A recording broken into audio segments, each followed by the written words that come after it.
Welcome to the presentation today. Today we are presenting how to know when it's time for a contract tune-up. I am Sarah Holmes of Holmes Business Law PC. Just quickly, a little bit about myself and our law firm. I've been an attorney for the past 16 years, both in Pennsylvania and New Jersey. I used to do litigation, mostly personal injury defense. I defended a lot of business owners and corporations from personal injury claims.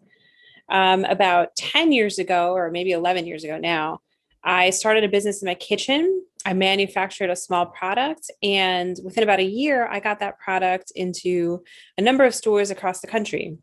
And I would go to trade shows and show my product and get orders from boutiques and retail. And through that experience, I managed to meet a lot of other small business owners. And many of these people, they knew I was an attorney. They started asking me legal questions. And I really felt there was a need in the market for an attorney dedicated to the smaller business owners. At that time, going back about 10, 11 years, there weren't a lot of people that wanted business from small business owners. Entrepreneurship wasn't quite as hot.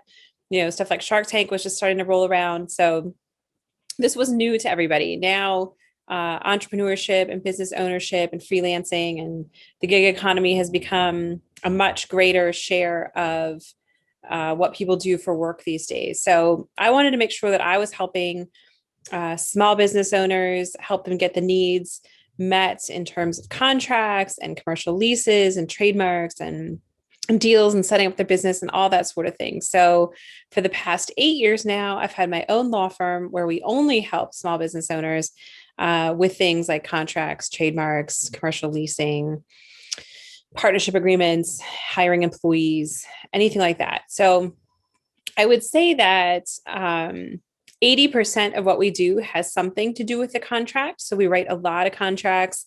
Most people for a long time kind of ignored the importance of contracts and what are some of the clauses in the contracts. If you're not an attorney and you look at a contract, sometimes your eyes are going to glaze over because especially at the end where it's all the legal kind of what looks to most people like boilerplate language, it's really boring. It uses a lot of words that nobody knows what they mean, like force majeure, indemnification. So a lot of people don't read that stuff closely, but as you're going to find out today, those are some of the most critical things to have in a contract and to know what they say.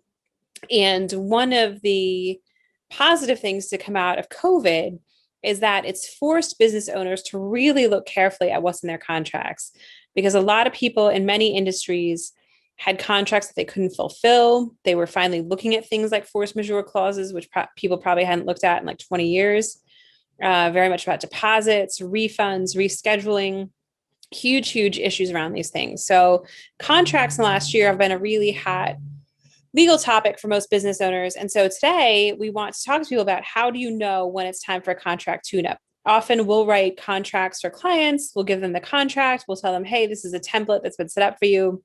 You can use it over and over again. If you have questions, make sure you call us and let us know. But sometimes they'll let a few years go by without checking in again on the contract. And then we find out, okay, maybe you want to refresh it in this way or that way. So it's how do you know when that time has come? So the webinar today is really for people already in business. They're already using contracts. Maybe it's been some time since they've looked at them. Maybe they've never had an attorney look at them. Maybe their business model has changed since this contract was written. And now you want to figure out, when do I really need to be pulling this out and taking a look at it? Okay, so contracts. So first of all, let's start with what types of contracts there are, what really qualifies as a contract. Some people will refer to something as a contract, and from a purely legal perspective, the answer is no, that's really not a contract, that's something else. But a lot of things that a business owner will deal with on the day-to-day really truly are what we consider contracts. And in legal words, a contract means something very specific. It's a promise in exchange for some consideration. And consideration would mean you're exchanging something of value and getting something of value in return. So it can't just be, hey, I give this to you for free. That's not a contract. It has to be value exchange for value. So what types of things would fall under a contract, and what are most business owners using? Well, Employment. Anyone that hires employees likely has some contracts. Now, whether or not it's an employment contract, um, I would tell you that 9 out of 10 business owners do not want to be using an employment contract with their employees. That's because they want to keep employees at will, meaning that they can fire them or the employee can quit at any time for any reason, so long as it's not discriminatory from the employer side. An employment contract would change that relationship and make it so that an employer could only fire an employee for specific reasons, and an employee could only quit for specific reasons. Definitely want to check with an attorney on that. But there's other documents that you're likely using with employees that are in fact contracts. So one of those would be non-disclosure agreements. That is, while you work here, you will be given access to certain information that other people don't know. It's usually the type of information that gives a business a competitive advantage. It's trade secrets, how they're doing things, customer lists, things like that. You definitely something you want to be having employees sign, non-disclosure agreement. With employment, there could also be non-solicitation and non-compete agreements. Now, these are employees that working for you being concerned about them going and working for a competitor. That falls under a non-compete agreement. You're concerned about them stealing your customers or your employees if they go out on their own. That's a non-solicitation agreement. Both of those things fall under contracts. And those could be different types of employment contracts that people, business owners, are having their employees sign. Services contracts. We write a lot of services contracts. Most service providers are using some type of contract, meaning if you're a consulting company, you are giving your consulting clients a contract to sign that outlines what type of consulting services you're providing, how much they're going to pay you, when they're going to pay you, and all the terms under which you're going to work together. There's other service contracts. We write a lot in the technology space. So companies that have master service agreements or a statement of work, those are service contracts. A 1099 could maybe be a service contract, like you're hiring someone to provide services for your business.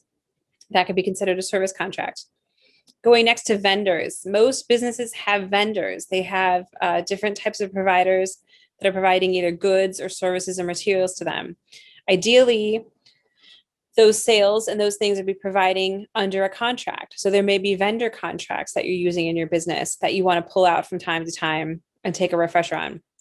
And then finally, there's leases. So leases, whether or not it's purely a contract is debatable.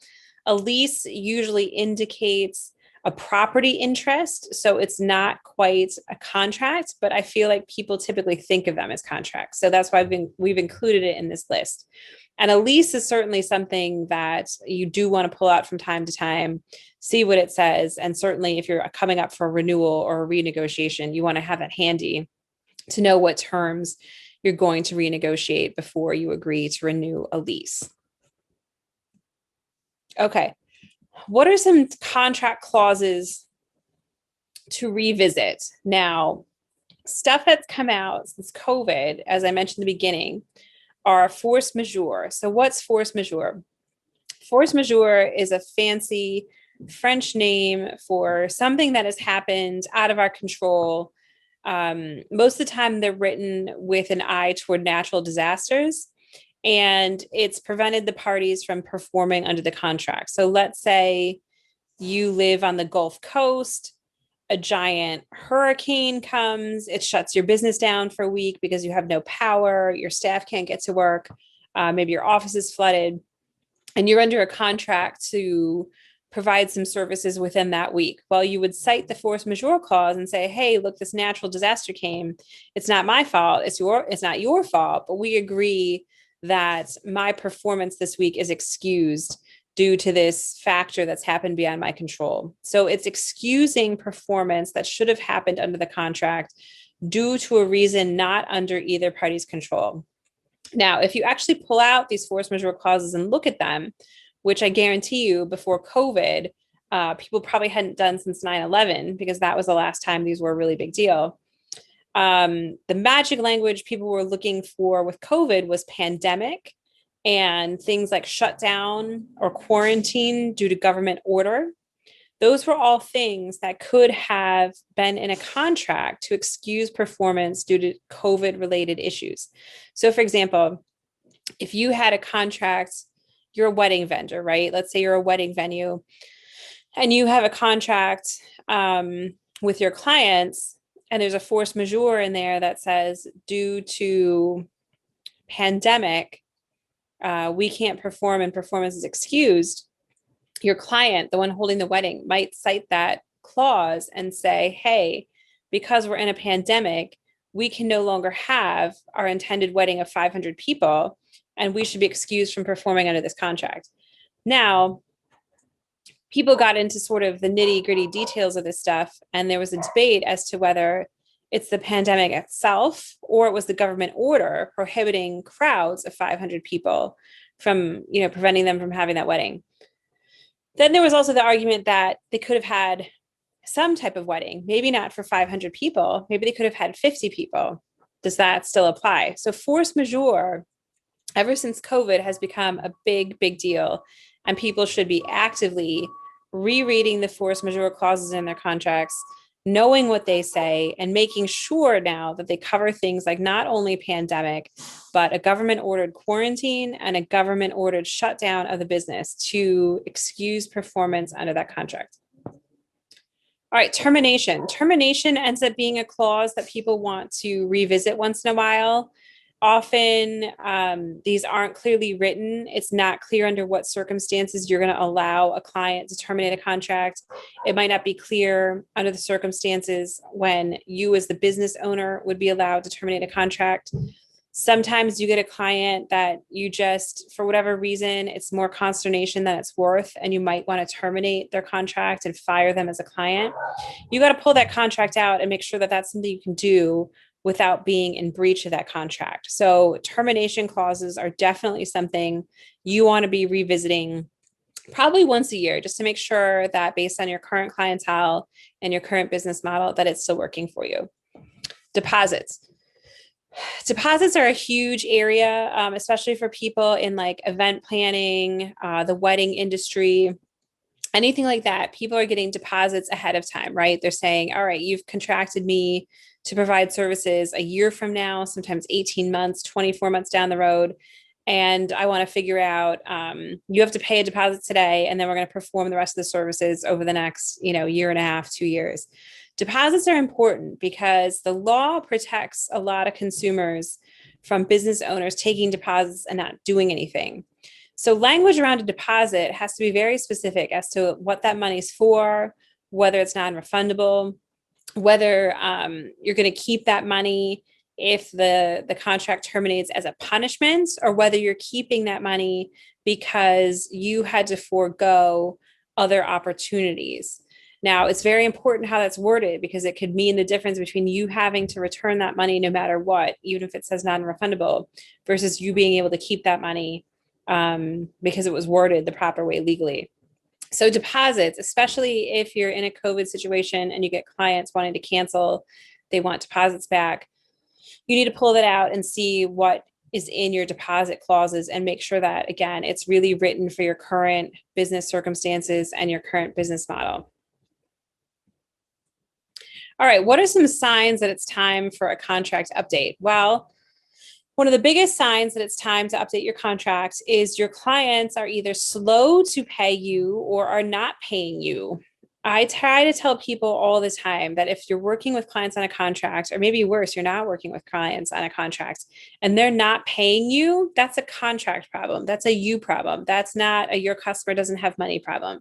Either you don't have that relationship structured properly, or you're not withholding work product in exchange for payment. There's something you're not doing that's allowing your clients to not pay you in exchange for work that you've done. So a contract, people are surprised, a contract can deal very successfully with customers and clients that don't pay, but you have to have the language in there. And this is work you really have to do on the front end. You don't want to wait till they're not paying you, and then your only remedy is to really file a court action. So signs it's time for an update are clients either not paying you or paying you slow, not within your terms.